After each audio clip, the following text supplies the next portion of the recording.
Yeah, hit it. All right, we are live. We are live, and I'm excited today. Welcome back to all our listeners to Spirits in the Material World. I'm your host, Sean Blankenship, and I've got a great guest today, Andrew O'Fee, or as I like to call him, and I think everybody calls him around here, Andy O'Fee, the Yankee Closer. Uh, Yeah. yeah, we're gonna Right. we're gonna dive into what is a Yankee Closer doing in the South, but we'll talk about that because that's fun. I love that. And Andy, we're going to talk a little bit about Andy. He's got his background in Wall Street in the bond market, and he must have had an epiphany and decided everything he knows could be really, really effective in the mortgage industry. Found himself here in Memphis with his wife and two kids and two dogs. Uh, and I And think, two cats now oh, too. two. Whoa, whoa, whoa! Wait a minute. I don't know how that I make. I don't know how I feel about cats. I don't know. That wasn't my choice. um, but yeah, we're gonna cover we're gonna cover all things Wall Street, all things in mortgage insurance. We're gonna talk about baseball because and we're not gonna rub it in today, but my Dodgers may have Why not? won the World Series, but that's okay. We don't have to get too deep into that. Don't Uh, replay top of the fifth. No, I don't want to. Don't replay top of the fifth. Okay, I don't want. I hear you. I hear you. And maybe we'll go back a little bit to when you were growing up in what University of Delaware, right? Right. Awesome. Right. Well, welcome to the show, Andy. We for those of you that just joined us, we were just chatting in the greater Memphis area, the Delta. We got hit pretty hard Sunday night with lightning and storms, bending mature trees, 50-foot tall trees over sideways, and it was a rocking and rolling. We've got these time lapse videos, Andy, of the lightning and thunder, and it's like an epic movie, like a horror movie, right out of some horror movie. It was frightening to see it. Uh, Yeah. Send that to Reed Timmer. Those guys on the Weather Channel and whatnot. They'll post it. right, it's crazy, crazy. But Yeah. we're all sunny, and we're just cleaning up around here. How was it in the city? How was it in Germantown?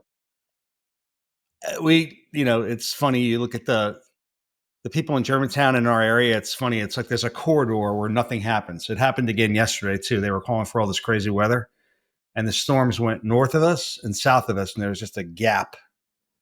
Again, nothing.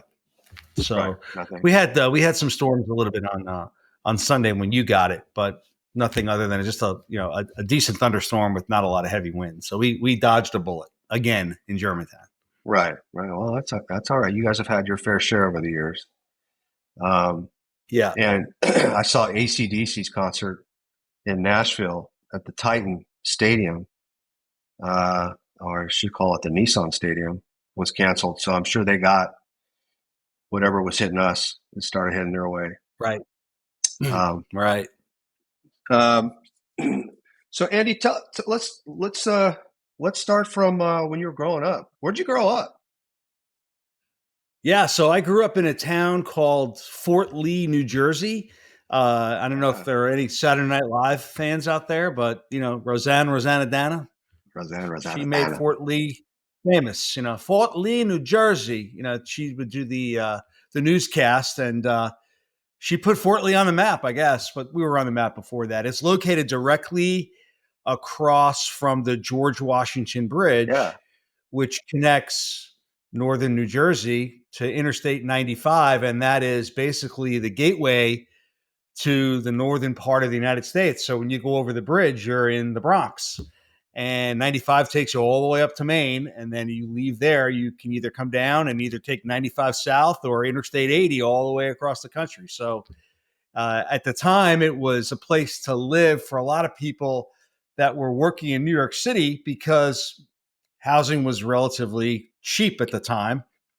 And they started building high rises there on the Palisades, which overlooks the river. And it's infamous because this is where George Washington for those of you that remember the Revolutionary War, like I do, because I studied it so much up there, Washington, he made his great escape from the British as they came up the river, and it started in Fort Lee, the Great Retreat, all the way to Pennsylvania, where he crossed the Delaware, and that's where he defeated the Hessians, and that's the story from Fort Lee from the historical perspective. Wow. And they've got a historical park there, and so it's kind of a cool spot. Nobody really knows about it other than the George Washington Bridge, and then obviously it's directly across from New York City. So when you're looking over the Palisades, it's the northern half of New York City you see, but you could see the entire island.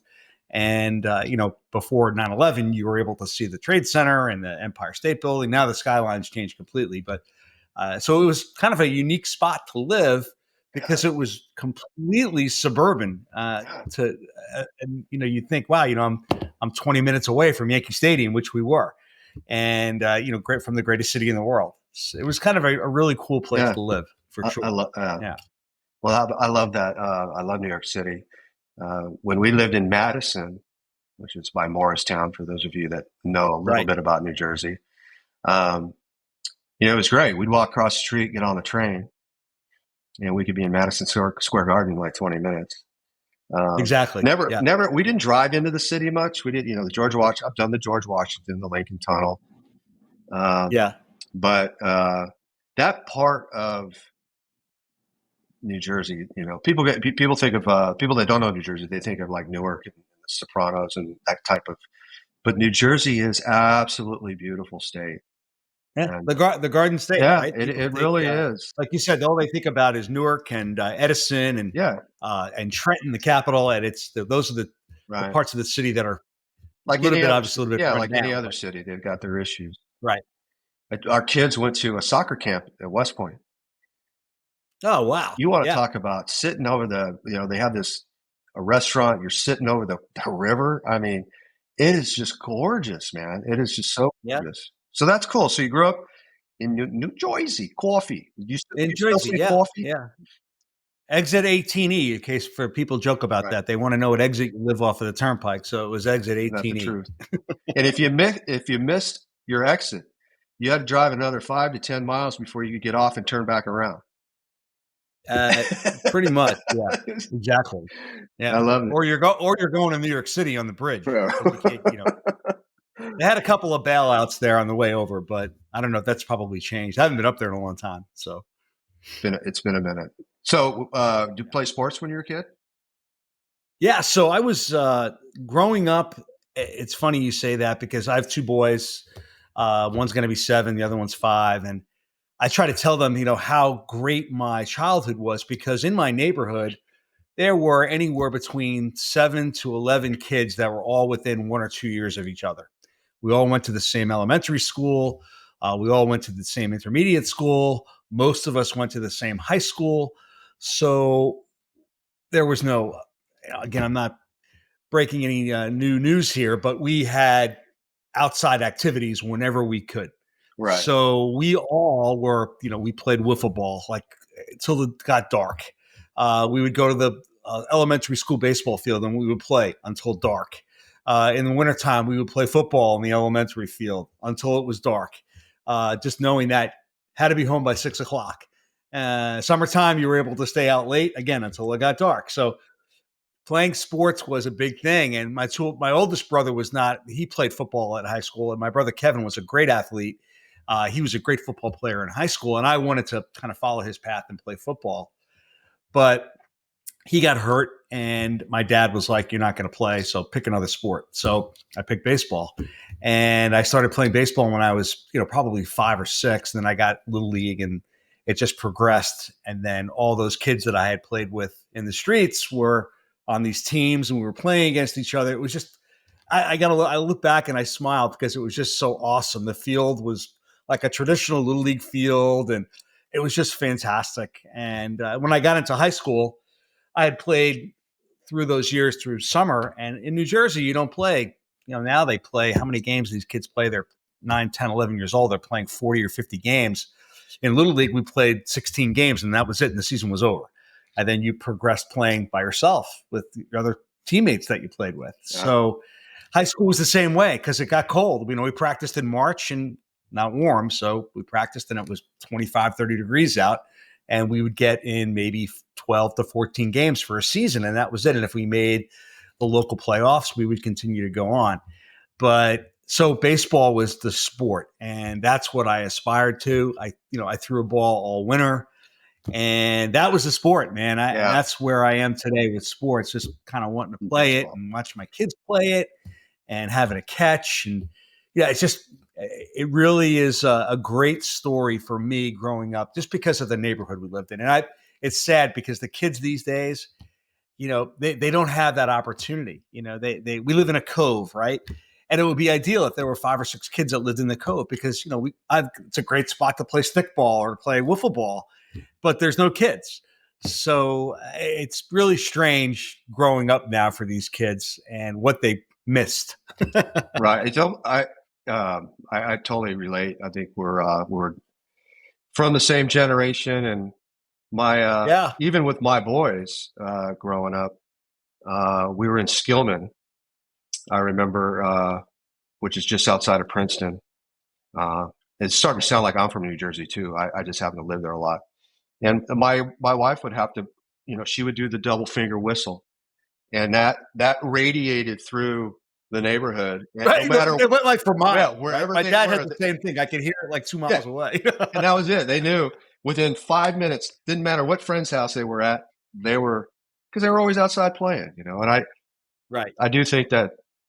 Hey, the great movie Sandlot, right? Today they wouldn't make a movie like that because kids are playing baseball year round, travel sports. It's big money, and they don't have time for Sandlot. Right. No, they don't. It's unfortunate because, like I said, there are no kids other than the kids that you maybe go to school with, but they live now. A lot of the schools that are public, the kids live everywhere, and nobody gets together unless it's for a birthday party. So the kids are missing out. I mean, it was the best time when we grew up. Believe me, everything was safe. Our parents knew where we were. Parents knew everyone else's parents. If you were out and you were at this guy's house, you told them you were there, you were going to be there. And then if you had to come home, you get a phone call, then they would send you home. It was, if the whistle didn't go through, then it was the phone call. So at what point, so you, at a young age, I would imagine, you had to make a decision, or maybe you didn't have a choice. I'm either going to like the New York Metropolitan, or I'm going to like the New York Yankees. How did that happen? That's a really great story. Again, my father was a great salesperson, and my uncle, his brother, worked for Eastern Airlines. Wow! I'll date myself. Wow! Remember that? Wow. Yeah. So he had a connection with Eastern at Shea Stadium, and growing up, I don't know whatever possessed my brother Kevin to like the Pittsburgh Pirates, other than maybe it was Roberto Clemente, but he loved the Pirates. So I couldn't like anything he liked. So the Yankees at the time were terrible. And the first baseball game I ever went to was the New York Mets. And we went and we sat in the luxury box and had dinner. I'll never forget it. Wow. I mean, I had to Big wear time. a sport coat. And it was a doubleheader. And I got to see the time that Willie Mays was on the Mets. I got to see Willie Mays play when he was on the Mets, that 1 or 2 years that he was on the team. And they got to the World Series and they lost. But he was on the Mets. It was crazy. And I'll never forget that game. I mean, we were right there. So, I followed the Mets for a little bit. And then, I ran into some friends of mine that, we would go to a Yankee game, right? And, the more you get exposed to one team or the other, you start kind of enjoying the players that are on the team. So, and what was great, a lot of the baseball players lived in Fort Lee. So I'll throw a name out there for you, Joe Torre. Oh, yeah. His daughter went to second grade with me, and he lived in a new build that was in Fort Lee. Nothing elaborate, but at the time he was playing for the Mets. So he lived in New Jersey, and I got to meet him a couple of times when I would go over to her house for a party. Lauren Torrey was her name. And I would, I would get to meet him. And at the time, he was kind of a scary guy looking. I don't even remember him or not as a baseball player, but he was very kind of gruff and dark, and he didn't take crap from anybody. So, but he was very nice, a gentleman to me. I met Bobby Mercer. He lived right down the street when he played for the Yankees. So Ron Johnson from the New York Giants, number 30, he lived in one of the high rises. I met him. He came to our elementary school and did a speech, and I got to meet him. So it was kind of cool being around these guys. So, but the transition over to the Yankees really didn't start until I moved to New York City. And we'll get into that later because that's really a great story. When I moved into New York at the time, I was in college from 83 to 87. And those were Don Mattingly years when he was like the best player ever on the planet. And I started following him a lot. And then the next thing you know, you get into a rotisserie league and one thing falls into place. So I can't say I was completely loyal to the Mets, but I was to a degree because I hated everything my brother Kevin liked. as you should. Siblings yeah, are. exactly right. So, and it was the same thing with the Rangers and the Islanders. I couldn't enjoy the same thing that he did. So, to this day, he's a diehard Pirate fan, and he still loves the Rangers. So, right. So wow, you threw out some good names out. You're bringing back. Didn't Mercer? He was in a plane crash, right? Munson. Munson, that's right. I was mixing it up. Okay, but Mercer and Munson, they were good buddies. Okay, at the time, Mercer ended up doing. He did a lot of play-by-play for the Yankees too, and he had a great radio voice and TV voice when he was on the Yankees. It was great. He was really a phenomenal guy.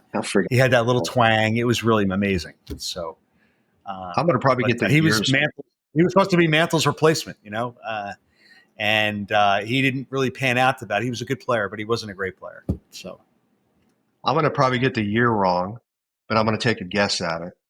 I think the year was 2005, and I went to a Yankees game, playoff game, and they were playing Boston.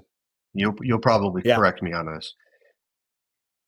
It was at Yankee Stadium. It was at the original, right, Yankee Stadium where. The new one was opened in 2010. Yeah, and it was the house of Jeter. The house of Jeter. Jeter, yeah, that's what they call it. Well, the old, I guess it's the old stadium, had such character. And the train across the street. Here goes my memory now. We used to go to a pregame Stands. Thank you. I still have a T-shirt from Stands. Is that there, by the way, anymore? I think it is. Yeah. It was great. But and the stadium was great with the tunnels and everything that wrapped around the thing. Was there? Wait. Yeah. I'm trying to remember. Was there a cemetery in right field? Or am I making that up now? That's just the train. Okay. Just the train was going back. But anyways, the game itself, playoff game, Yankees, Boston. I don't know if it gets any better than that. I think. No. Yeah. Again, you're going to remember better than I do. But I think that's the series where Boston won 4 in a row. Yeah. Yankees were up 3-0. They just pounded them in Boston like 14-0, and they couldn't close it out. It was horrible. Yeah. I was there. At the time, I was so glad. I was living down here at the time, so I was so glad that I wasn't there. But we did get a little bit of retribution before that when Aaron Boone hit the home run off Tim Wakefield to send them to the next round, which was kind of cool. So, wow. But that series was brutal. I was so glad I wasn't in the city at that time because oh boy, that wasn't good. No, it was. I didn't have a dog in the race, but a horse in the race. But it was memorable from that standpoint. Yeah, Wakefield, the old knuckleballer. That's right. He passed away too. He passed away a couple of years ago. He was a great guy. He was a great fan favorite for sure for the Red Sox. Yeah, right on. Yeah. So high school, you left high school in Jersey, and then you went down to Delaware. Fort Lee High School. Yeah, public school all the way through. Okay, and then I had aspirations to get to play college ball.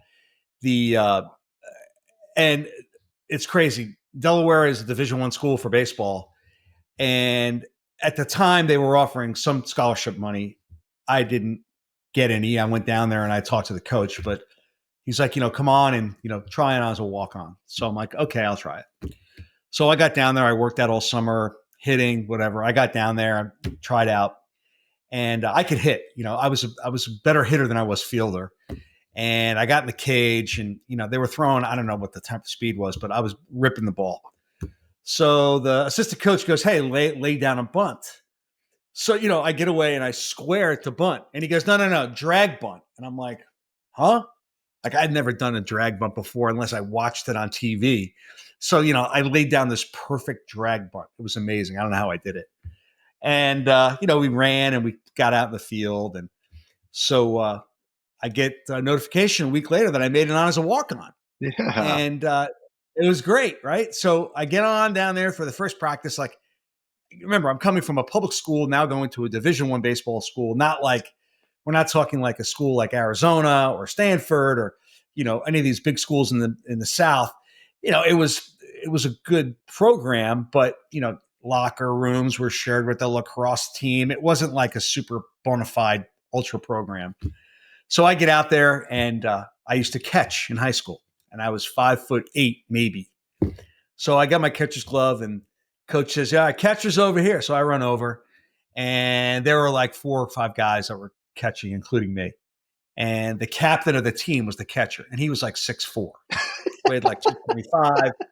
He was like Adonis. And he's a And he looked at captain. me. He goes, "What are you doing?" He goes, "What are you doing here?" I said, "Well, I'm a catcher." He goes, "No, you're not. Get your glove and tell him you're in the infield." Basically telling me that you got no chance of making the team, right? So when I grabbed my glove, the coach goes, "What are you doing?" I said, "Well, he told me to go over there." He goes, "Well, that might be a good idea." So, here I am. I'm at third base a little bit. And so, they're hitting ground balls. And the infielders at the time, like, they were super slick, like they are in the major leagues. Like, they got their hand on top of the ball. They're turning the pivot. I mean, it's just, here I am. I get the ground ball, and I'm just rifling it over to first base with no technique or style. But I could hit, right? So, after about a couple of months of doing that with the team, the coach was like, "Dude, you're not going to make the team. I mean, these guys are bigger than you. They're faster. They're stronger. And as much as I would love you to be on the team, it's just not going to happen." I would have been like Freddie Patek. Remember him, the little guy on the Royals, playing on a Division I school. But I just didn't have the technique to make it. So at that point, my father said, "Hey, I got news for you." He goes, "Start getting good grades, Yeah. because when you get out of school, you're going to need to get a job." So my aspiration of becoming somewhat of a Division I college baseball player were gone. It was crushed. I was crushed. Oh, absolutely. But I rebounded, and that was it. Yeah. So and it was a good experience. I got to tell you that. And I look at these guys now that are in college baseball playing. Like, I forgot. I guess Tennessee won the national championship a couple years ago, and I'm looking at these guys, and I look at myself when I was, a freshman, and I'm like, "Hey, maybe the SEC should start checking these guys out with their birth certificates, because they look like they're 29 or 30 years old." I'm sure I'm going to upset a lot of SEC fans, but all these players now, they look like they're been playing for 20 years at major league level and a college level. Yeah, So it's pretty incredible to watch. If you haven't been to a college baseball game, yeah, even Memphis has got a decent program. Go and watch some of these guys play. I mean, they're phenomenal athletes. And I look back at myself, and I'm like, man, I wasn't cut out to do that. I So I don't know if you know this or not. I went to college on a football scholarship at a baseball school, Cal State Fullerton. really, yeah, And they had that was one big baseball. I got there, I don't know how many years later, probably 5 or 6 years after they had just won 2 World Series titles with Coach Augie, who left us for Texas. Yeah, But yeah, baseball players at my school, baseball players were studs, and these guys were yeah, man-childs. It was yeah. really something to see. And at that point, it was a brutal realization, because growing up and going to playing public school in New Jersey at like a Division III school where there were, I don't know, maybe 400 students, and then going to a program like this, I actually got into a college, a Division III school. It was called Allegheny College, and it was on the west side of Pennsylvania. And they offered me a full baseball scholarship to play Division III baseball, and I didn't take it because I was like, "Oh my gosh, it's too far away from home." So from Fort Lee to Delaware, it was like 2, 3 hours. So if ever I wanted, and I never, after being down there for like a month, I'm like, I'm never going home. So maybe it was foolish not to take that, but the memories at Delaware were great. So Nice, nice. So, yeah, yeah, so you must have listened to your old man. Got yeah, got I a did. degree, and Yeah, is that when you headed to yeah, the city, or how did that work? yeah. So there's a couple of things happened during that time when I was still in college. I had aspirations to be a firefighter. And not a lot of people know this, but my town was a volunteer based department, and the fire station was literally 2 blocks down the street from me. So as a kid, the elementary school was right across the street from the fire station. So I would walk home past the fire station. I just loved fire engines. And when I got old enough, I went up there and I signed my papers and I became a volunteer. And between my third year in college and graduating, I went to the fire academy in upstate New Jersey. It was called in Mahwah, New Jersey. They had the New Jersey Fire Academy, and you had to go through Firefighter 1, and I had to go through it for 6 months. And I went through it, and I got my firefighter degree, if you want to call it that. And Wow. I was a volunteer firefighter for 6 years. And I did that while living in New Jersey, out of school for a couple of years before I transitioned to living in Manhattan.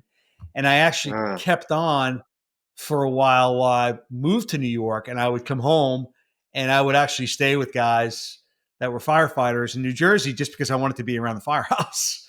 And then after that, it kind of wore thin. But I loved doing that. That was one of the best things I'd ever done for the community and for the camaraderie, for guys that would do anything for you at right. any time. I got into a car accident a long time ago, just outside of Philadelphia, and my friend owned a towing service. These guys had all these other businesses aside from being a volunteer firefighter. And I called the guy up, and he was down there in literally 2 hours with my Jeep on the back of his tow truck, towing it back to get fixed. No questions asked. Yeah. Yeah. And those guys, we did everything for everybody. It was such a tight knit, and the firefighter community today is the same way because it's Yep. brotherhood and everyone sticks together. And it's something that if you haven't done it, it's very difficult to really show the pleasure that you get from being around those guys, other than you have each other's back, but it's outside the firehouse where everybody lives close together as Yeah. a family. So, but Crap. that Didn't happened, didn't in know the late that. That's a 80s. great tidbit. Yeah, yeah, pretty cool. So I got my boys hooked on. I don't know if you could see behind me, but I collect antique fire engine lights, and I started doing that about 3 years ago. Much to the chagrin of my wife, she's like, "Why don't you just get one?" And I'm looking around my office now. I think I've got about 30, and I use the boys as an excuse, like, "Hey, the boys come up here and we turn the lights on, and it's like a fire engine in the house." But really, it's for me when I want to turn them on. I love it. I love it. So, yeah, so the boys, Tate is not really into it, but Max is, and I take him to the Germantown fire station all the time, and he loves it. So, That's cool. Very cool. yeah, yeah, So you mentioned your boys. So you got Tate and Max. Tate is the oldest. He's 7. 7, right? And that's his middle name, by the way. His 7 name is Seven. Yes, the number, not the number, but spelled out. spelled out. And And that's because for of Derek Jeter. no, Mickey Mantle. Mickey Mickey Mantle. Mantle. Oh, okay. Mickey Okay. Mantle is number 7. And it also was kind of a little takeoff of Seinfeld when, if you watch Seinfeld, maybe there are people that'll watch this that understand. There was an episode called The Seven, and George Costanza told his fiancee that he wanted to name his children Seven because the widow Mantle said that he could have that name/number for his children. And it's a great episode. So I Awesome. told my wife, I said, I want to name him Seven after Mickey Mantle. And she's like, no way. I said, okay. So my sister-in-law, Rose, Caitlin was doing something. She came back to the bed within 48 hours of Tate being born, and she wrote his name, Tate, 7 spelled out Ophi, on a whiteboard in the room we were in. And she looked at it and she goes, "That's his name," and she signed the birth certificate. Wow. How about that? So That is so my cool. brother Kevin's like, "Wow, he's probably going to get a beating in high school, like George's kids would have gotten." But we didn't name him Seven first. His first name is Tate. So whatever he does with it, it is what it is. But It is, it's yeah. just a kind of a fun thing to That's appreciate. awesome. I try to get him to watch some of the Mantle highlights, but I'll get him into that as he gets a little bit older. Yeah. Awesome. And Jeter's number 2. I misspoke on that. 2, yeah. 2, right.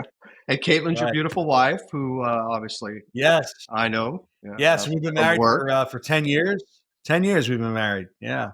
Awesome. And we had our marriage to start was a little rocky because right after we got married, I got diagnosed with cancer, and I had testicular cancer. You don't get that when you're in your 50s, unfortunately, but I did.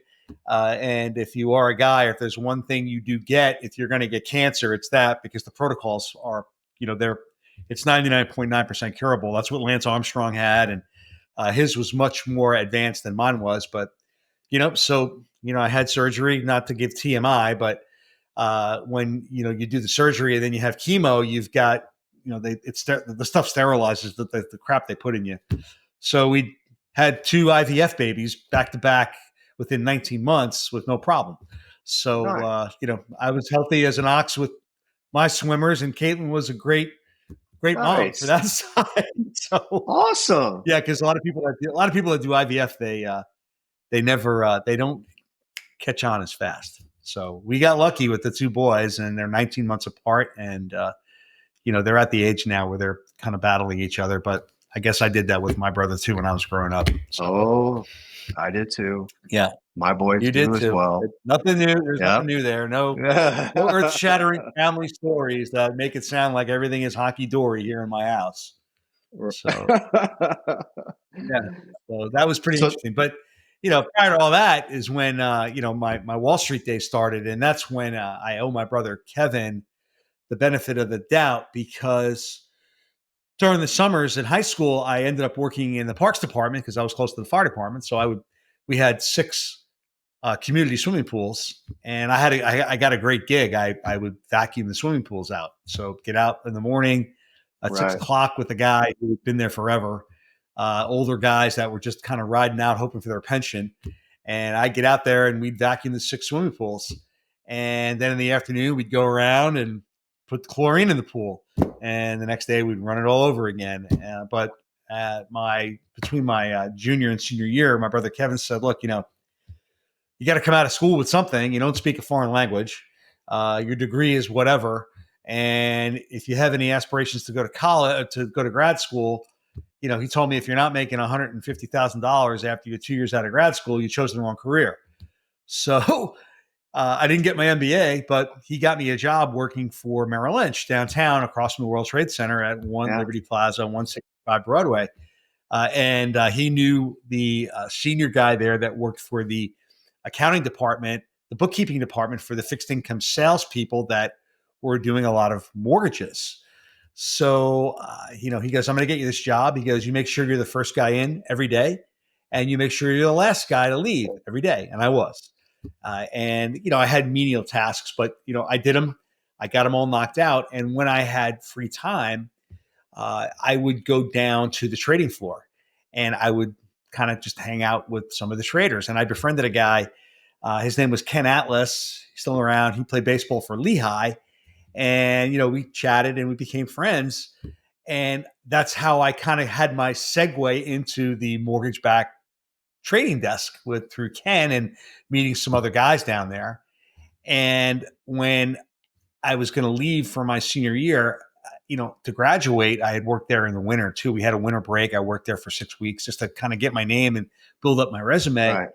I had an interview set up 6 months before I graduated, and I had a job in operations lined up when I got out of college. Nice. So all my friends that were in the business school, like scrambling to get a job, and I'll never forget it. My job was I got $23,000 a year with overtime back in 1987, and that was like the greatest thing ever because Yeah. I had a job.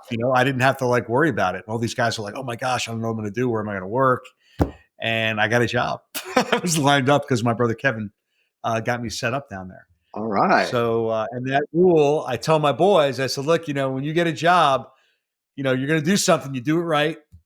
You're the first guy there and you're the last guy to leave until you kind of segue in. And Yeah. that's how you build a reputation of working hard. So I hope I can instill that from my brother Kevin, who that was his word. I'll never forget it. And That's because basically awesome. he was covering his butt, he didn't want me going down there and goofing off and going down the South Street Seaport for lunchtime and drinking, three tall boys down there and coming home half crocked at lunch because at lunchtime you leave for an hour. But I stayed in and I worked in and, I'd get lunch from the cafeteria and I would stay in the office. So it was, that's how I made it in there. I worked my butt off. And that summer of 87 is when I started. And for those of you that know Wall Street history, in October of 87 was when we had the first huge crash on the stock market. And the bond market was impacted significantly by that too. And at the time, the traders traded coupons. So like today, the current coupon on a mortgage-backed security is close to 6 or 6.5%. And on a 30-year, and that's all there were. Back then, the coupons went from like 5 to 10% because you were able to get a mortgage in any window that would trade.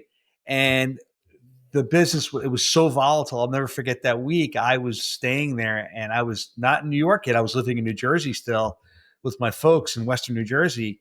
And I was there till 9, 10 o'clock at night.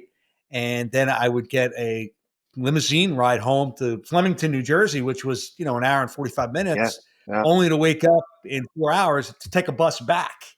And that went on for 7 or 8 business days to make sure all the tickets were in correctly. Wow. So, and again, that was good timing because I got moved down to the trading desk to sit with the traders to process the tickets as they were going in. And that was funny because like they would take a ticket, and I'll do it here on the screen, but they'd write the trade down and they'd fling it. And like you'd bid next to them and it would be a carbon copy, and then you'd have to slate it on a slate. And then you'd make sure that you input it into the system, and you were keeping copies of the traders' up-to-date position. And they had their positions in their head because they were brilliant guys, but they wanted to make sure that I was putting in the ticket. Inevitably, because there are 50 tickets on your desk at one time, you were going to make a mistake. But, you tried not to because you get reamed out if you did. So those were the days, man, when those tickets were flying. And yeah. So within a couple of years, though, that was when I made it in. And, one of the junior guys got promoted to a, middle level guy. And then a senior guy left, and then you go to a different company, and everyone kind of moved up the ladder. And again, I had befriended a lot of the guys that were on the desk. So, at the time, Merrill Lynch was run by the quote unquote Irish mafia. All the guys, the head senior guys were Irish. And, I just befriended the guys on the trading desk. And I just slowly moved myself up the ladder by doing a good job and being the first guy there and the last guy to leave all the time. So it was actually really kind of an incredible thing because, there were guys when I left Merrill in 03, there were guys, one guy to my right went to MIT. Guy to my left went to MIT. Guy across from me, he went to Chicago Business School. My boss, he went to Stanford Business School. All these guys were brilliant collegiate wise. And, but I was street smart, just from doing everything the right way and learning it. And that's how I promoted my career. It's just a crazy story. Not because I was, Delaware, I didn't come out of school with like this great degree in business, but I came out knowing that I had to be street smart, and that's what my career took off. So and work hard. Yeah, right?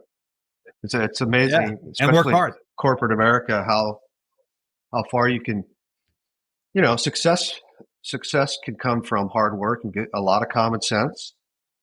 And and that doesn't happen now these days. I mean, these kids are coming out of school with these heavy duty diplomas, and they want to get on it. They want to take risk. They want to go gamble money. Basically, is what you're doing when you trade. And now the criteria, it's become so efficient, the market. That's why I got out of it. it's just become so efficient that the kids that come out of school with aspirations to become a trader and start whipping bonds around, it doesn't happen. And you listen to some of these guys on Bloomberg. I mean, they're brilliant guys. I mean, don't get me wrong, they are, and they have these degrees and they could build a space shuttle basically, but they get paid better taking money and taking risk. Yeah. And whether it be in fixed income or it be in the equity market. So it's changed so much. Like if I got out of school today with my degree, I wouldn't have a job. So, I was there at the right time. And I just missed the heavy waves where the guys that were above me a couple of years, like they were riding the wave in. I was in the white. Right. I just missed the wave by a couple of years. So, but I had a good career. I was there for 20 years. So I was going to say, so 87. So 2001, 9/11. Yeah. Where were you? Pretty big year that year. I'm sure everyone knows what happened there. So I was living my life. I mean, it was the Yankees had this great run of World Series, and they had a great team all these years. And I lived on the Upper West Side. I had a great apartment. I had tons of friends. We did everything. Went to the Hamptons. I played golf at some of the greatest golf courses in the world, in Westchester and on Long Island, and in New Jersey. Just to name a few. There was Baltusrol, there was Wingfoot, there was Shinnecock. These great golf courses that we had access to because the traders would be catered to by the brokers. And so got to do all these great things.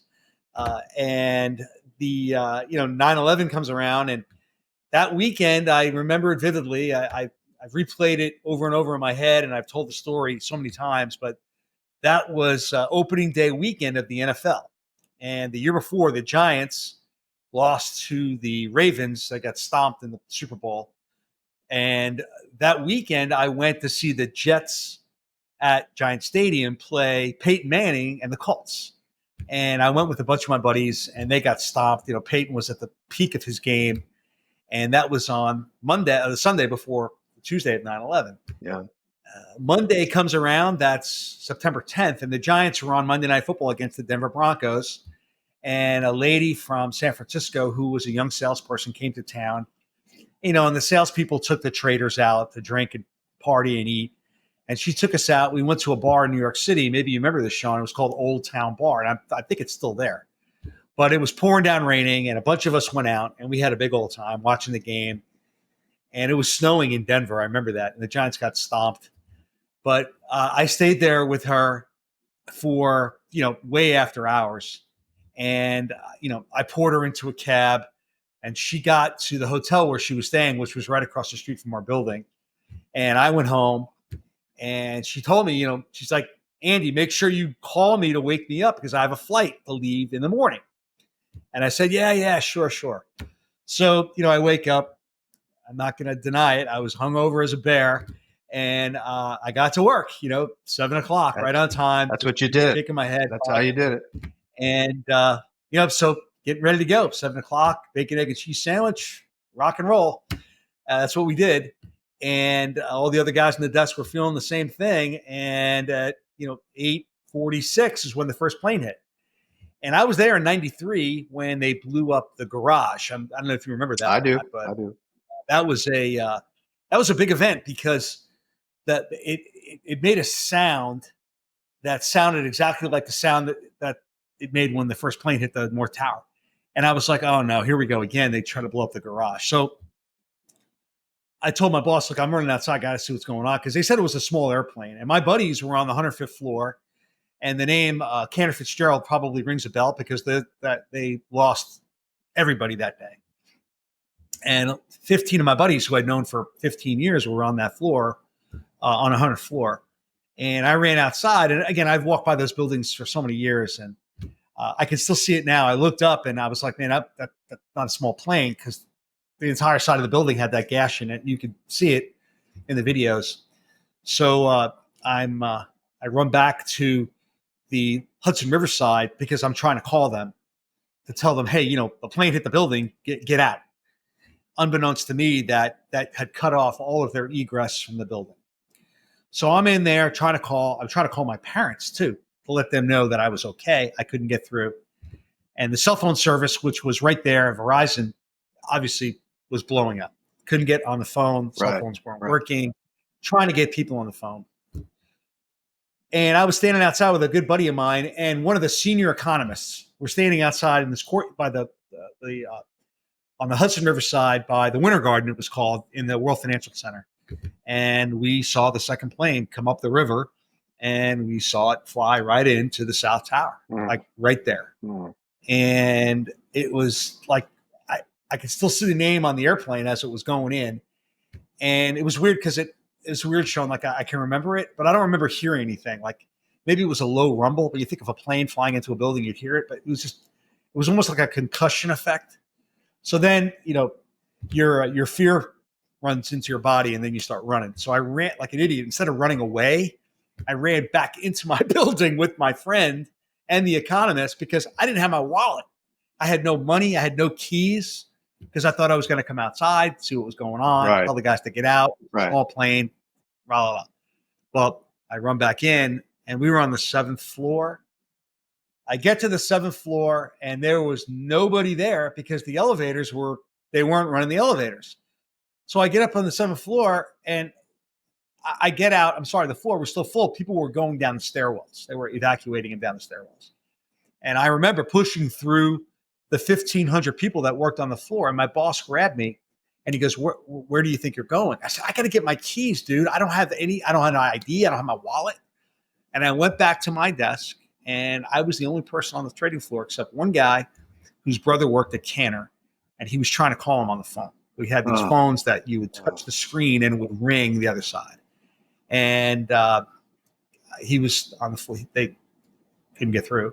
And finally, the head of fixed income came and said, let's go. We're getting out. So we went out downstairs and, that's when everything started going kind of crazy. I was 6 blocks away from when the first tower came down and I walked all the way home. I wasn't in the dust like everyone sees because a lot of those people were still trying to evacuate the area. But I was fortunate enough to get away where I wasn't close enough to be involved with that, but I was close enough to see it and hear it.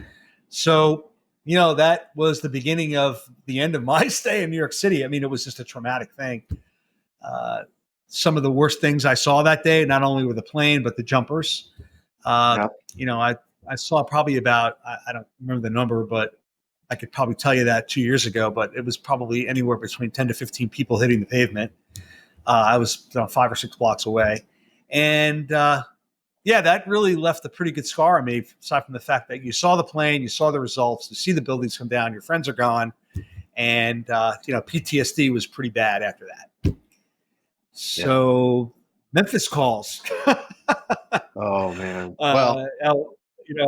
Pretty, I laugh about it now because I have really adjusted to the trauma. I still have some episodes, but a couple, back in March of 2003 is when I moved down here. I got a job working for a broker dealer doing the same thing. And I left the Mecca of the world. I mean, you've been there, I'm sure, the World Trade Center. They built the World Financial Center. It was like the place to be, the center of the earth, as far as I was concerned. Wall Street, money making, anything you wanted, you could have right there. And capitalism all went away. It just went away. So I couldn't keep going back. They moved this back in December of 2001. And that was too soon because at the time, it took forever for them to disassemble the building that was still remaining. It was still burning. They were still pulling firefighters out. They were still in the recovery process. And, we had to get back to our building after being relocated to New Jersey for a couple of months in Hoboken, Jersey City. And we had to go through all these check mark places because it was a crime scene. They had to make sure you weren't going down there to do anything bad. ID, then you get through the check places, then you go to your desk, and then you leave and, you go back through all that crap with all the dust and the mud and all that stuff that was going on down there. So it was pretty traumatic. So I had an opportunity to come down here and work for a company, and I did. I did a little due diligence on them, but when you leave a New York City fixed income or fixed a company as big as Merrill Lynch and come down here to work for a broker dealer in Memphis. It was a huge adjustment that I couldn't fit in. The arrogant New York quote unquote a-hole who knew everything at the time just didn't fit in. And I lasted at this first company for about 8 months. And then I transitioned to a couple other jobs down here because, getting back to Wall Street was kind of like, you leave and you get blackballed, which is really kind of weird, but it's true. Can't get back. So I stayed down here working a couple of jobs, but it worked out great because I met my wife. And back in 07 and 08, the housing market imploded. So here I am now originating loans that I started in 09 after the housing market exploded, because back then guys were doing mortgages the bad way. Come in on a napkin and tell your loan officer how much money you make, as I'm sure people are aware of, and say how much income you make, and you're buying $1 million house on $100,000 a year income. And, you put yourself into adjustable rate mortgage and your payment's low for a couple of years, then rates go higher. And that's what happened in a nutshell. So, now I'm originating loans with Rob Crump, who's a well-known guy in Memphis, if you know the name. So, oh yeah. So, well, I can't imagine the experience, obviously, that you went through, and within a short period of time, you found yourself down here in Memphis, and then another financial crash, if you will. It's funny too, because I remember. My father's like, hey, Andy, you're a survivor. That's it, right? And I remember exactly where I was on 9/11, and I remember like yesterday, 2008, 2007, because it kind of started. I was in the auto industry, and who did you work for in 08 again? I was at Nissan North America. Okay. Yeah. And we started seeing it happen, and we started, the sales, you couldn't give an SUV away. But yeah, it seems like, and then what, 2008, 2009, and then we get to 2020. So it just seems like every 10 years there's going to be something that seems some catastrophe. I'm hoping that's not, going to happen again, because here we are, and after that certain time frame that you would think that we'd see some sort of correction in the housing market, which I think is somewhat inevitable, not to the degree where we had it back then. And the economists that are out there that are making all these projections as far as the housing market goes, I mean, it's very difficult to follow, and I follow it every day because I try to translate it to buyers and sellers as well as to agents, right, so they have somewhat of an understanding of what maybe to expect, especially if someone is to ask them a question about what they think of the housing market. And one of the things I learned on Wall Street was that you always have an opinion. It doesn't have to be always right, and hopefully it's not always wrong, but having an opinion allows you to show that you have knowledge of what you're doing. Right. And that like I said, you want to be more right than wrong, but at least, back up your information with statistics or knowledge of what's going on in the market. So that's what I do today when I do all this social media videos, which are great. Nowhere near as elaborate as this podcast, but in a short time frame, because I've learned quickly that people have a very short window of attention when it comes to it. So I hope this doesn't go on too long with you, but I think people will like my story when you share it. Oh, without a doubt. So what you're here? So you get down here to Memphis. You find your way into being a mortgage broker, if you will. Was Rob Crump your entry into that? Did you meet Rob? How did that happen? Yeah, so that's a great story too, because through my Wall Street days when I was down here, I befriended a lot of guys. I knew a lot of guys before I moved down here. And a good friend of mine, Scott McSwain, who went to the University of Tennessee, he knew Rob, and he knew I was looking for a job. And he goes, hey, you know what? Why don't you call Rob up and tell him I told you to call him? he goes, you've got the most knowledge when it comes to mortgage-backed Right. securities of anybody down here in Memphis. Call him up and say, I told you to call him and send him your resume. So this is where it got really weird. Like, if you're familiar with looking for a new job and you send a resume in, you usually don't hear from somebody for a week, 2 weeks, a month. So I sent this resume into Rob and I told him, hey, Scott McSwain told me to call you. I kept it ultra professional. And within an hour, I get a phone call and it was Rob. And he goes, hey, it's Rob Crump. I just got your resume. And I was like, huh? He's like, yeah, I got your resume. He goes, you know what he said to me? He goes, is this a joke? Did McSwain tell you to do this? Is this a joke? I said, no, I need a job. And he goes, you're kidding, right? And I said, no, I'm not. I need a job. He goes, well, you're too overqualified. And I said, well, I'll tell you what, Rob, you tell me what to do and I'll make you money. And he goes, okay, you're on. Come in tomorrow for an interview. So this is all within 24 hours. So I went in and I sat down with him and I had a more rigorous interview with Rob Crump than I did with the head of back office operations at Merrill Lynch when I started. He had me interview for 4 or 5 hours. Some of the questions he asked, I mean, it was his name and his company. He wanted to make sure he was hiring the right guy. It wasn't a big business and he wanted to make sure it was the right thing. And at the time, it doesn't happen every day. No, it doesn't, right? Just kind of bizarre. Right. And I think what helped push me over the edge, and this is a true story too, is that his wife was downstairs in our office and she was having a trunk sale. Like I'd never seen one of those before, but she was kind of a well-known lady in the Memphis area. And I went down and Rob introduced me to her. And I'll never forget, I reached out and I shook her hand and I went in there and I gave her a real firm handshake. And not that I broke her fingers or anything, but it was a firm guy handshake to a woman. Yeah. And that night, Rob called me up and he goes, my wife likes you because you shook her hand like a man. And I was like, okay, this is getting weirder by the second. You're calling me at 6 o'clock at night after calling me 24 hours. I think, this is getting weird.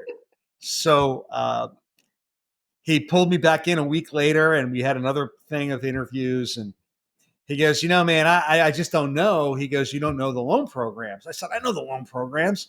I go, I know them backwards from the origination side. It's not going to be a problem. So he called at the time we just had gotten partnered with Community Mortgage in Cordova.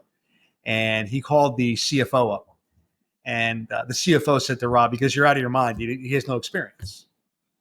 And Rob goes, I'm going to give him a chance. And the CFO goes, he's all yours. So he called me up after a couple of weeks of interviews and he said, Andy, I'm either doing the dumbest thing I've ever done or the smartest thing I've ever done. I'm going to give you a shot. And I was like, fine, tell me where to be. So I started in the first week of February of 2009. We started going over the loan programs and what the guidelines, et cetera, which I knew most of. And I was hungry. I'm like, who do I have to call to get some business? Right. So here I am thinking, wow, am I going to be calling people out in the street looking to buy a house? He's like, no, you have to call real estate agents. And I said, well, I can't be bad. I mean, real estate agents, right? They can't be that bad at all to call. So when I started working, I started banging the phones at 7 o'clock. So you can imagine what happened then. 7 o'clock. What the hell are you doing calling me at 7 o'clock? Who the hell is this? I'm still in bed. Don't call me back. And this was the big bailout. Just send me some of your loan programs. That's how they got me off the phone. I said, no, I'm not, because everyone apparently offers the same stuff, but I'm kind of a different pedigree. Maybe we could sit down and talk, or maybe I could pick up this phone call with you this afternoon. And I pushed. And so then I obviously changed my technique of calling at 7. I started calling it closer to 10 and 2 in the afternoon. And that started working. But I still do some business with agents that I called that morning, those early morning phone calls. That's awesome. And they joke about it. Andy, you called me up. You woke me out of bed that Monday morning and da da da da da.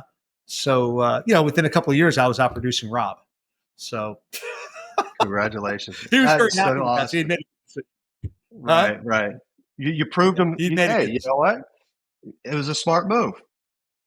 Right. You It was. made a smart move. And yeah, so then the whole thing I'm figuring out. I'm doing a lot of research on how to get business, and I'm looking at the competitors down here. There are a lot of bigger companies here. Rob and Community were some of the smaller ones.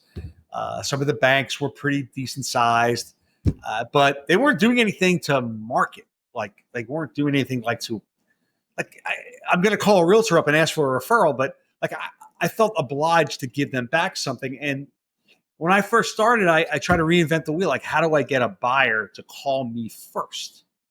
It's like, it's like when you go into a car dealership, you smell the leather in the car.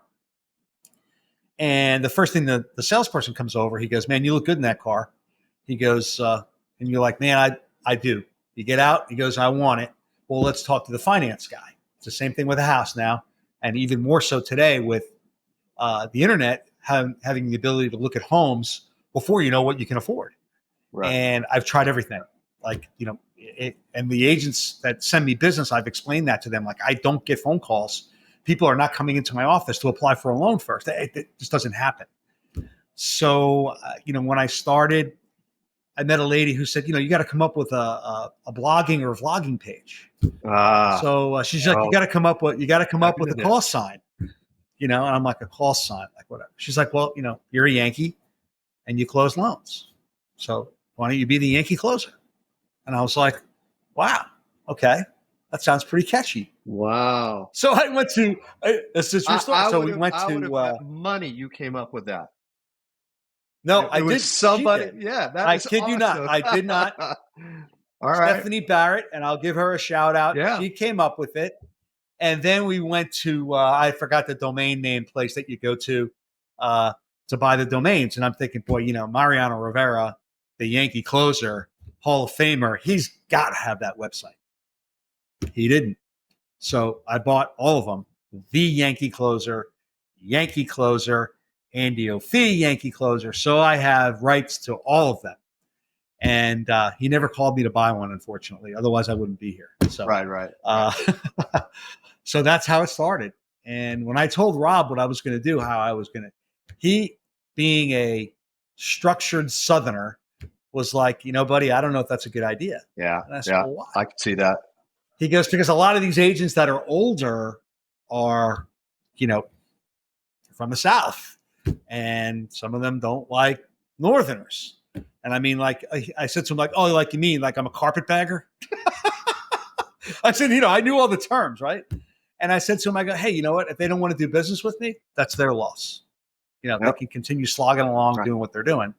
And so that's just been a kind of a funny thing with Rob and I about that.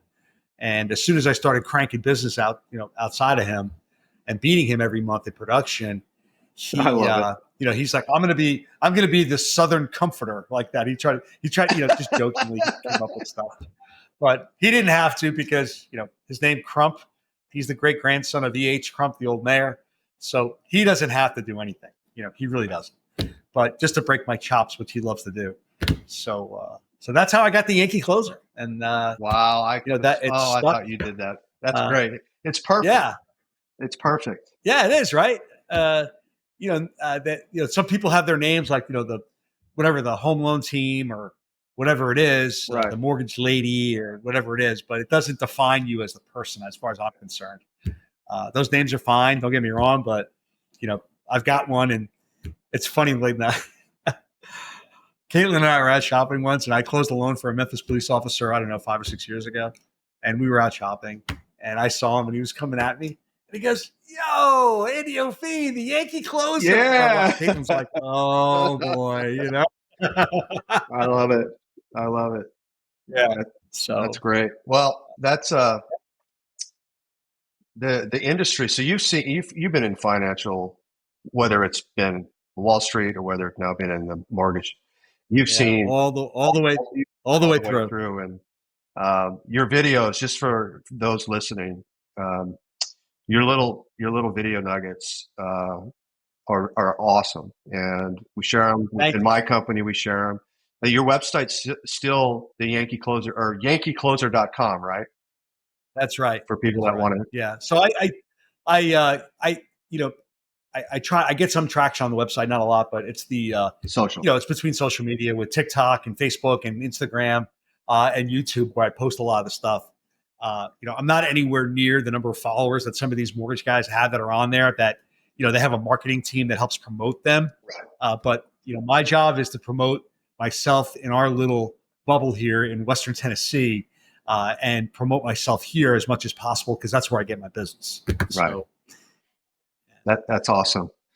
And yeah, the team of Community Mortgage and Crump is not a small deal anymore. I mean, I think they do the most transactions in our area, if I'm not mistaken. right. So we have the most personnel. It's been around for a long time. Yep. So Rob joined them in 2007. Rob was in business since 1987, and he was funding the loans. He just stopped. He couldn't do it anymore. He just didn't want to do it anymore. So if you think about Crump Mortgage and Community Mortgage, so there's a clarification on what it is. We are one and the same. I use the analogy of when Merrill Lynch went under back in the big crisis back in 2010. And Bank of America ended up buying Merrill Lynch because of all their investment advisors that were all across the world. So I think of it that way, like Bank of America owns Crump. Community Mortgage, we clear through Community Mortgage as Crump Mortgage, all in the same. So, well, you do a great job. Yeah, and we have a great company. I like to promote myself, but the reason that I do so much business is because of my process, and it's the people that I push really hard, and that some people don't like, but I do because that's just where I'm from. I expect perfection and timeliness. And like I said, the process is what agents and customers want. They want to know that they are going to close on a closing date because that's what it is. It's a closing date. And I don't miss closing dates. I mean, I just don't. I don't know how other lenders do. I don't get it, but they do. And I just don't miss them because not only is it my paycheck, it's the agent's paycheck, but it's also a relationship that we have fostered through the referral to me that I want to make sure that the agent knows that we did a good job so they can continue sending me business. So, but if you can figure out a way for me to get business on how to get buyers first, you let me know. I know. Well, I know that there's some entities in the world of consolidation these days in our business that are trying to lock that up. We won't get into that right now. I think one of the things that I would say you're known for is when you say your buyers is approved for a loan, they're approved. You're going to get it done, and I think that means so much to not just your clients but the realtors in the marketplace to know that if somebody has Andy behind them and Andy says the loan's it's good, it's going to be good. That's right. Yeah.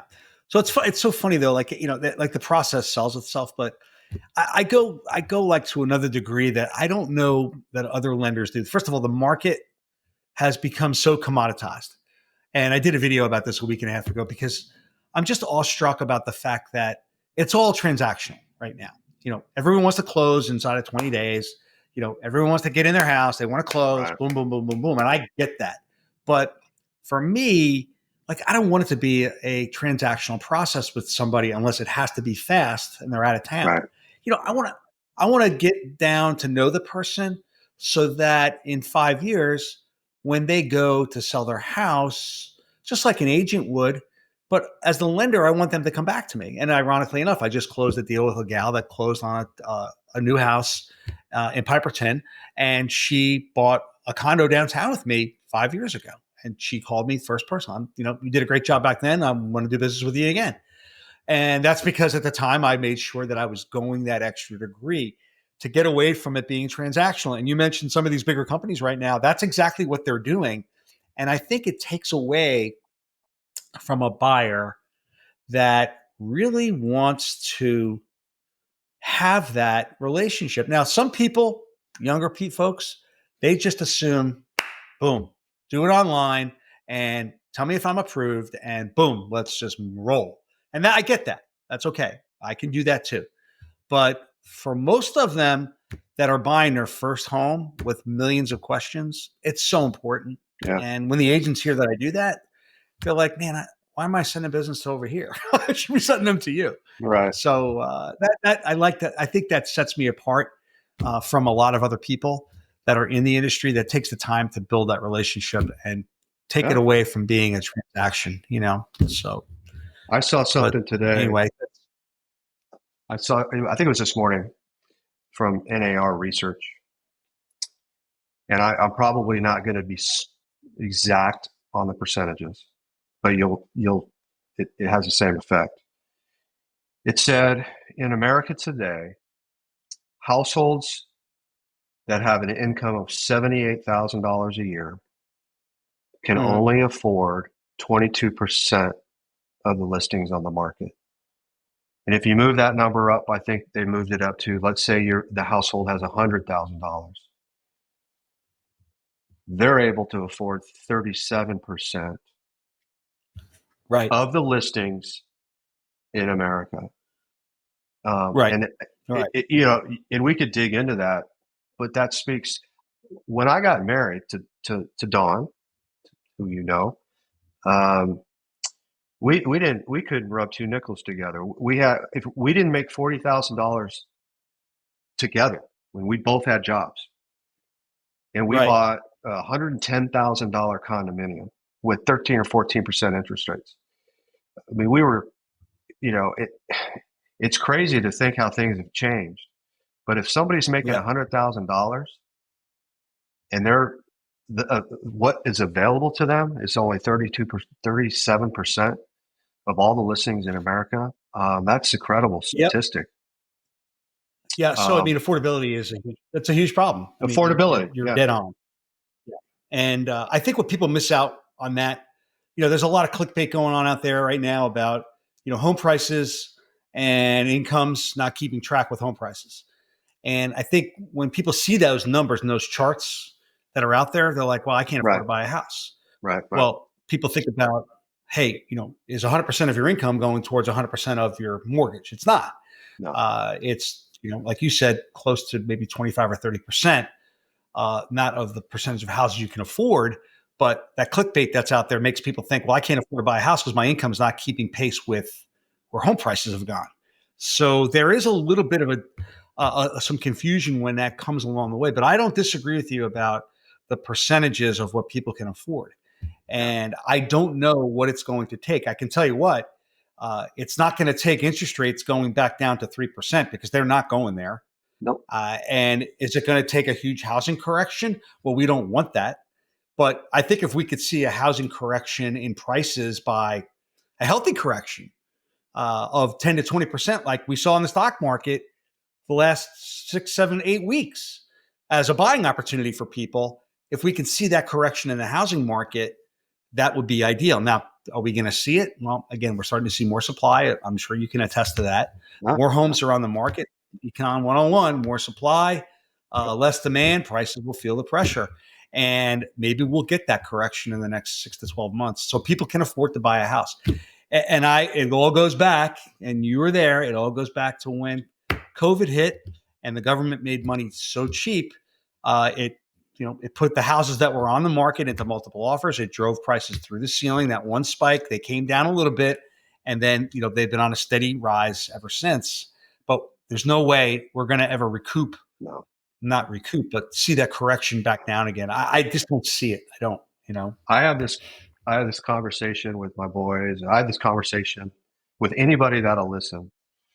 And I say, uh, I firmly believe that what happened in 2020, 2021 with the CARES Act, with $3 trillion being pumped into the economy from the government, Yep. 2.7% interest rates, um, that was something that we were going to pay for. We all knew it. We're all having fun. We became order takers in the real estate business.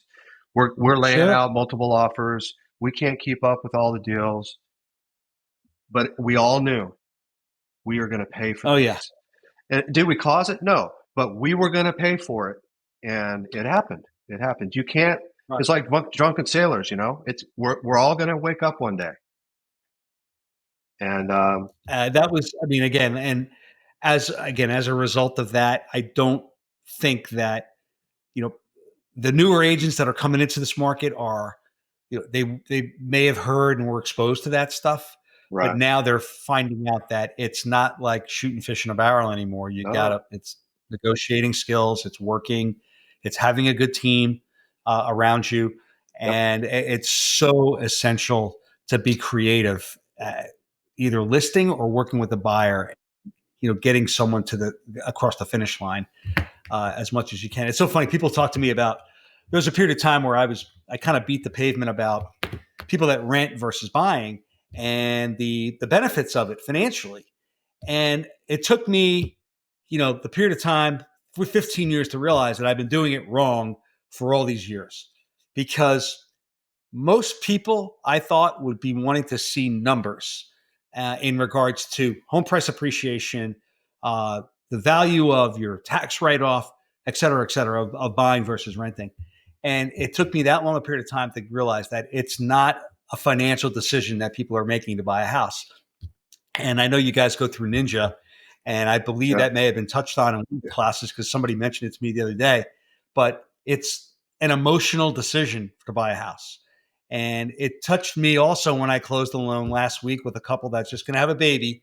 And I just asked them, I said, hey, what drove you to buy a house? Like, we want to put our feet in the ground. We want to start a family, and this is where we want to live. Mhm. And this is where we want to start.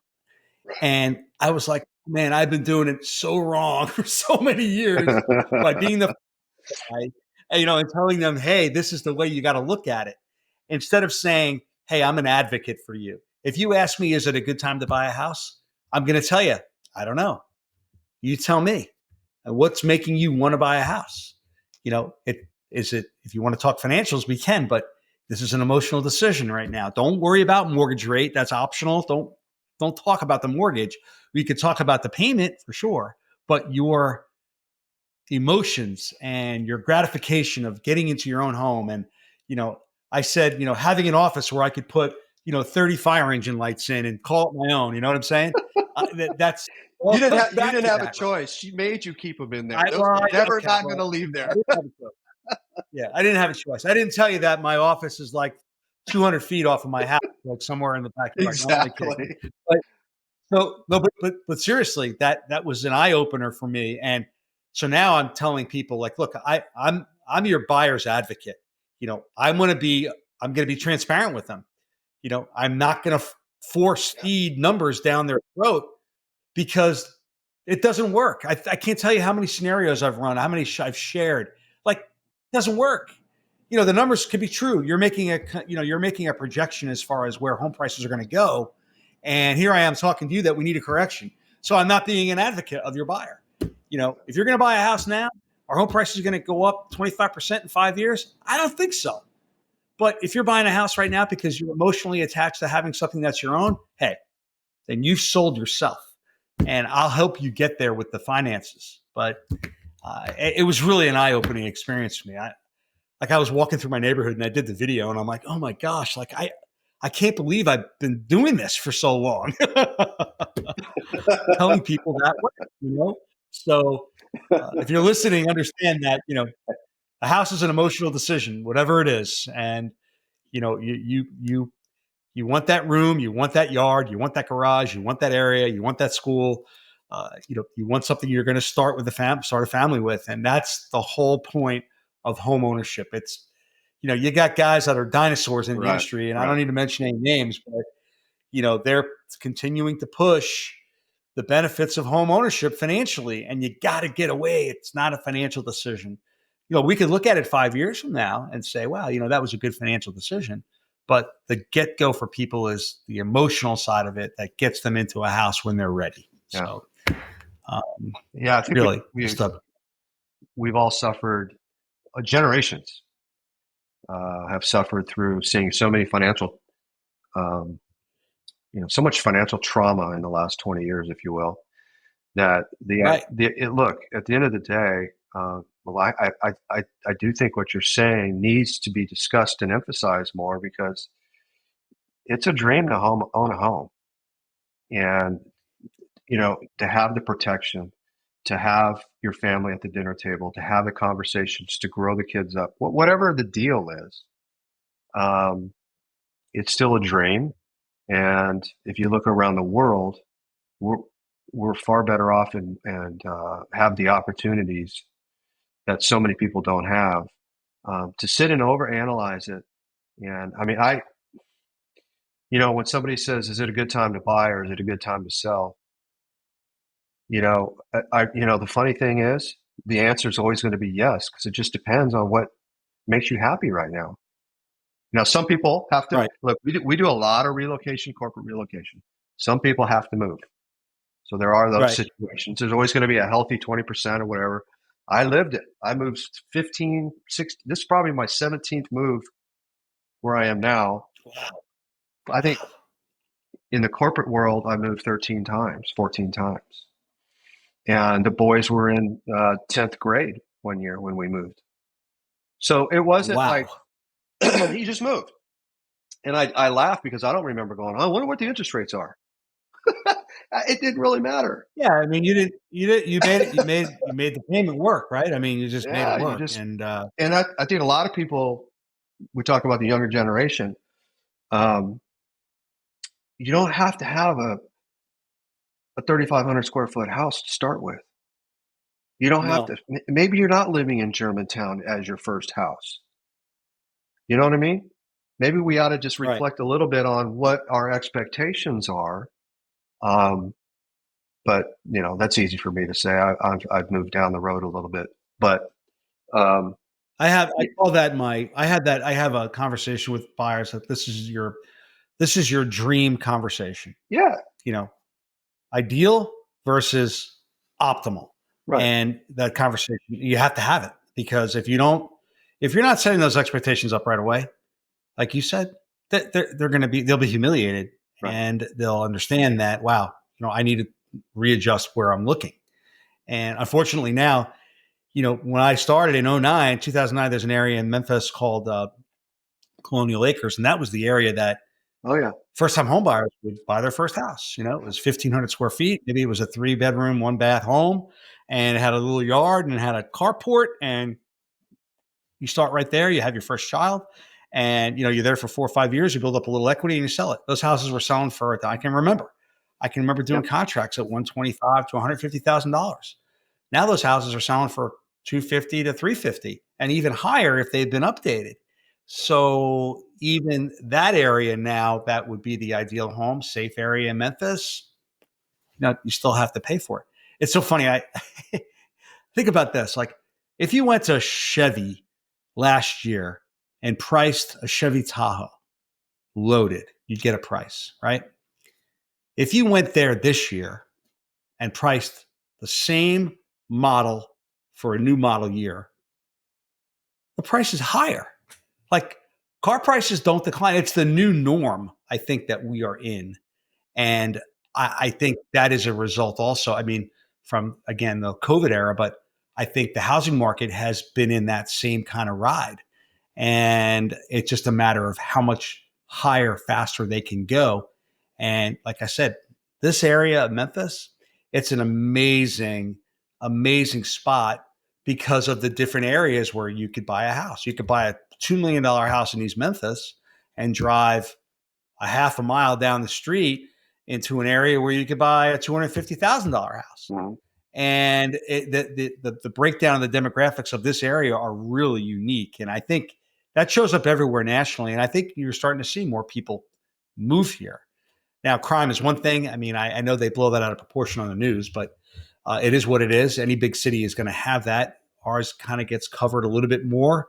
It's unfortunate that things do happen, but I Memphis is great. I mean, I just you just don't go to certain areas in Memphis. I mean, that's just it. It's just like in New York. You never walk past 96th Street at midnight when you're living on the West Side. I mean, you just didn't do that. right.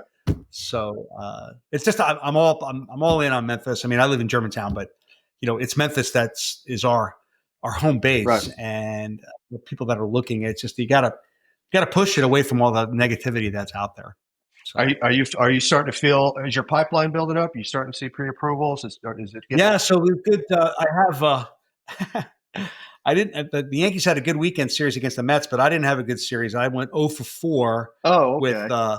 offers with qualified borrowers on listings that they wanted to buy, and one of them, ironically enough, was multiple offer, 7 offers on a house in Germantown. 7. So I took the offer this weekend, which I wasn't happy with. Oh, oh, But the good news is that those buyers aren't going anywhere. They're qualified. They're ready to buy.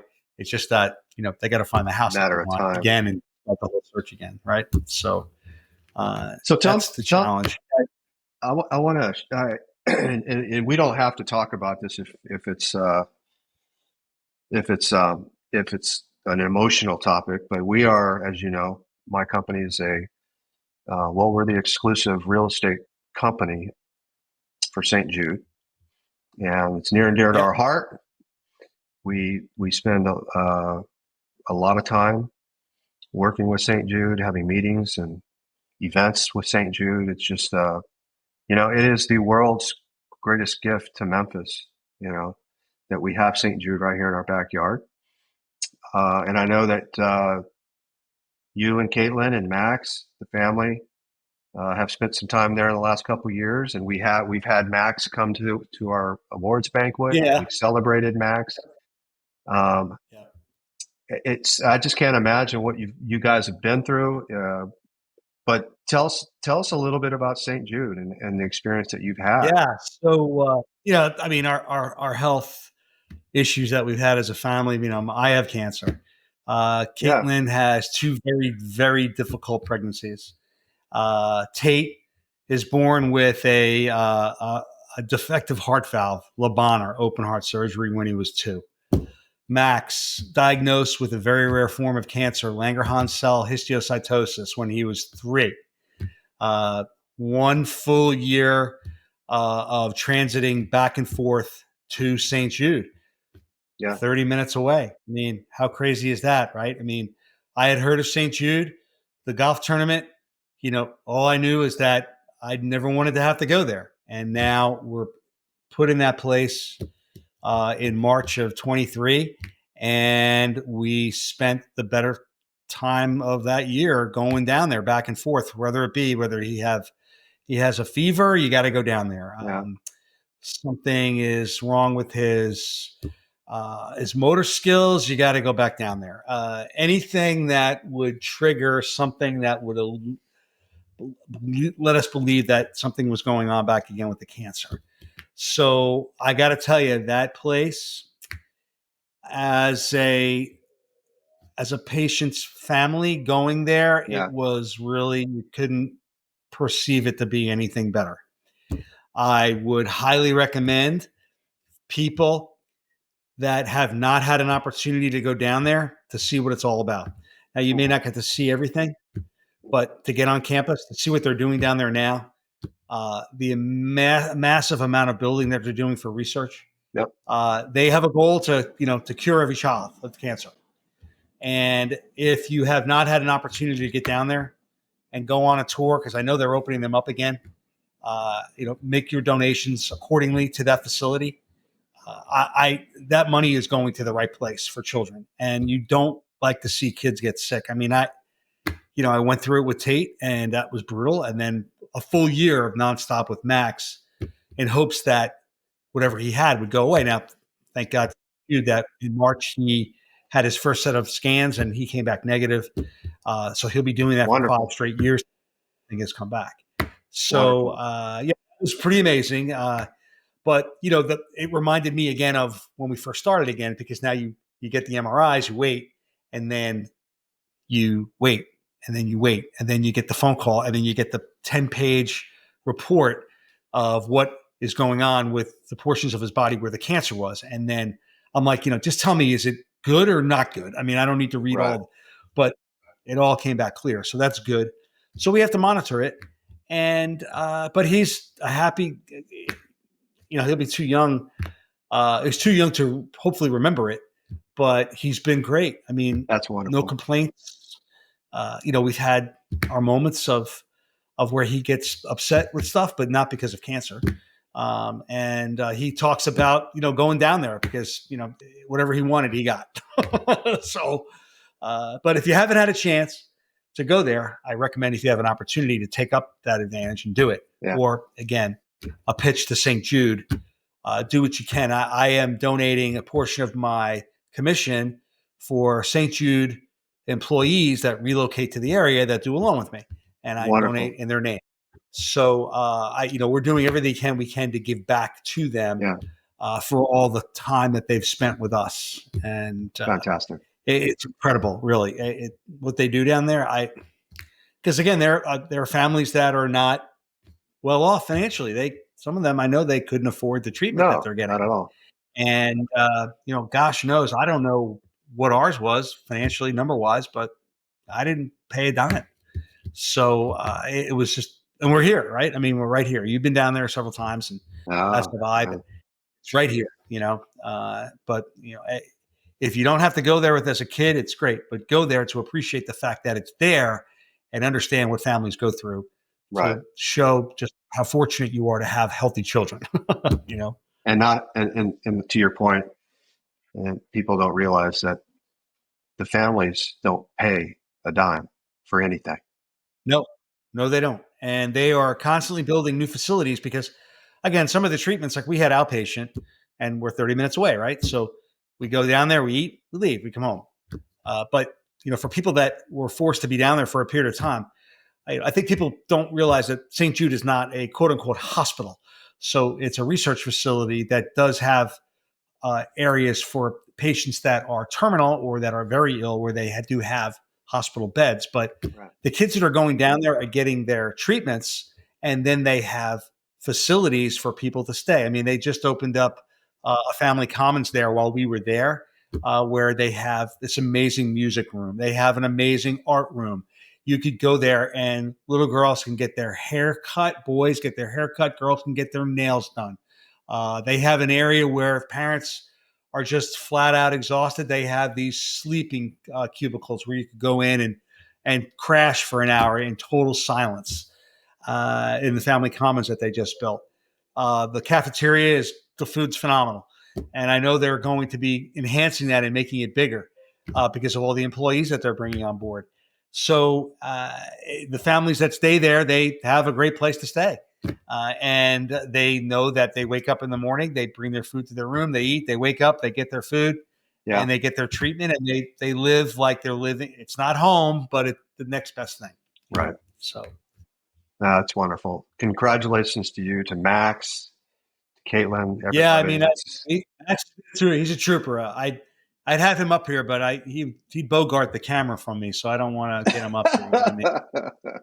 So he's a trooper, and his brother and he have been really good. They've been really good support for each other when he was going through a lot of that. Now they're battling, fantastic. But it's okay, So that's fantastic. But anyway, yeah. Well, what else, Andy? I mean, we covered a lot of ground here. Yeah, I mean, I got to tell you. So it's funny. I'm not a quote unquote foodie, but we do like to eat, and as much as I'm trying to break away from the McDonald's string that we're on for Happy Meals, that we do like to go out to eat occasionally. And I've been when I first got down here, I was completely underwhelmed. Like I wasn't a big barbecue fan up there, but I've grown to like it, I guess. But so now that the city as a whole is really turned around as far as the food that's available to eat. And, they've opened up so many great places to go and eat right now. And if you're coming here and you're listening to this, it's not all barbecue. I mean, they've got some really great places to go out and eat now, particularly downtown, which, I like to support because, that's Memphis, right? But even in the outskirts in some of these towns like Germantown and Carterville, some of these places that are being built, Wiseacre is here, brewery. They make great beer. And they're just some really amazing places to go. Do you have a favorite place that you like to, when you come to town, to sit down and chow down? Or, I know I have one kind of a little off the radar, but I have a habit because of my office. I have it, as you know, I have an office on Poplar in East Memphis, and right next to Fleming's. But across the street, behind the Chick-fil-A, is Las Tortugas, and Yes. Very good. I just have a habit. It's probably from my Southern California days of Mexican food, but I love going there for lunch. Um, and then lately, I've been having a lot of business lunches over at Bog and Barley, which you That's a know Bog good. and Barley. They did And a for great those job that, there, man. yeah, Uh, if folks suck about the Irish, right? If folks haven't been to Bog yeah. and Barley, when you walk in, you're not going to believe the interior of this place. And I'm probably going to make this up, but I think somewhere there's some truth in it that a lot of that was imported from Ireland.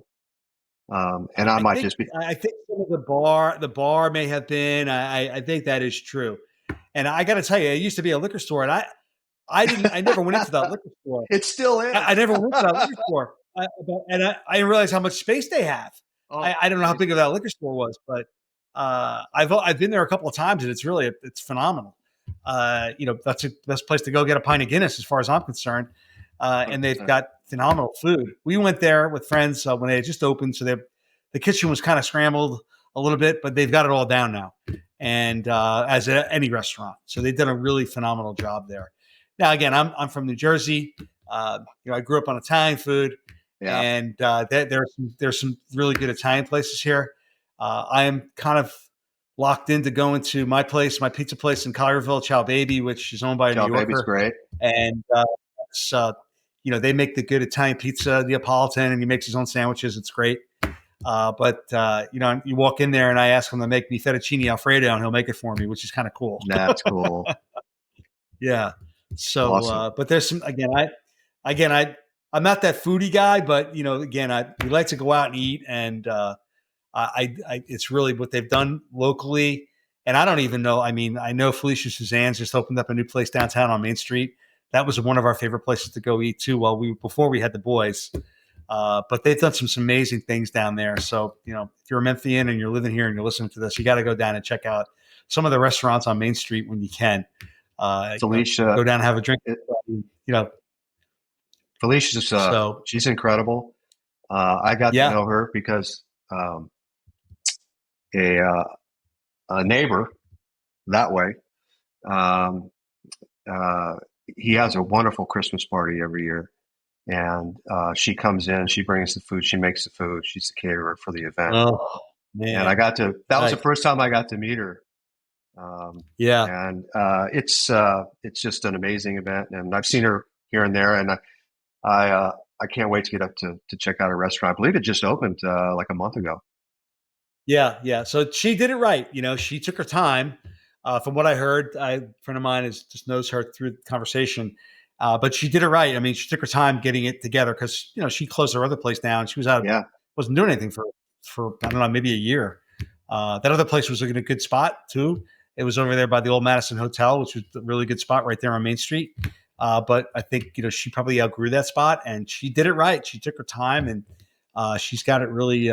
She's got it going down there. We actually had our wedding reception at the.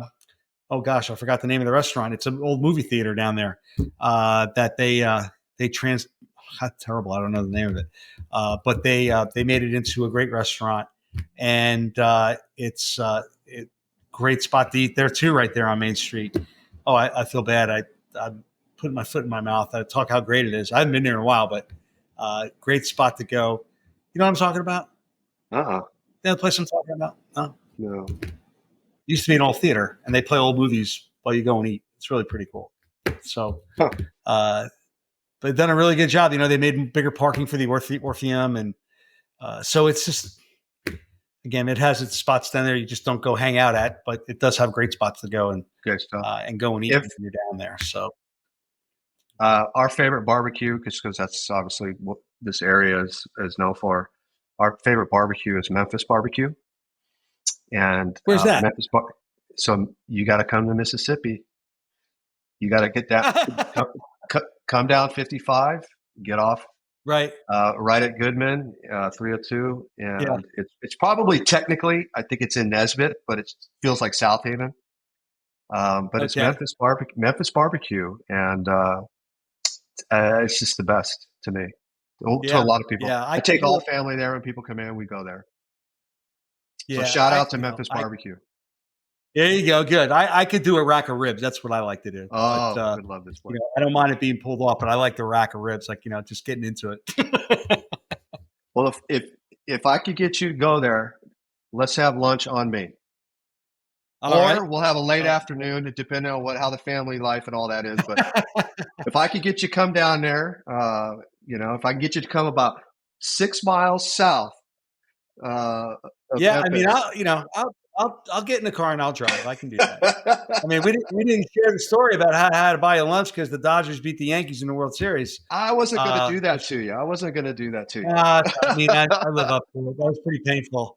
That left a pretty good scar on my heart. That one, but again, like not being there and living in New York and then having to hear it all the time was, Oh, being yeah, yeah, yeah. dislocated from it. It wasn't so bad, other than my friends calling me, replaying that inning and just going through things. And my best friend from high school lives in Nashville, and we play baseball together, and we constantly communicate all the time. And no matter what, there's a game on, like we're texting about Aaron Boone and the dumb moves that he makes, and the team and the batting order, and then the order's never the same. It's so funny.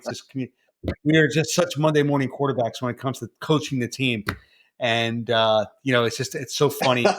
And when that went down, like he called me. He actually called. We don't talk. We text, and when he actually called me, and he was just like, oh my gosh, like he thought that if we win that game, they win the series, and like that game was the killer right there.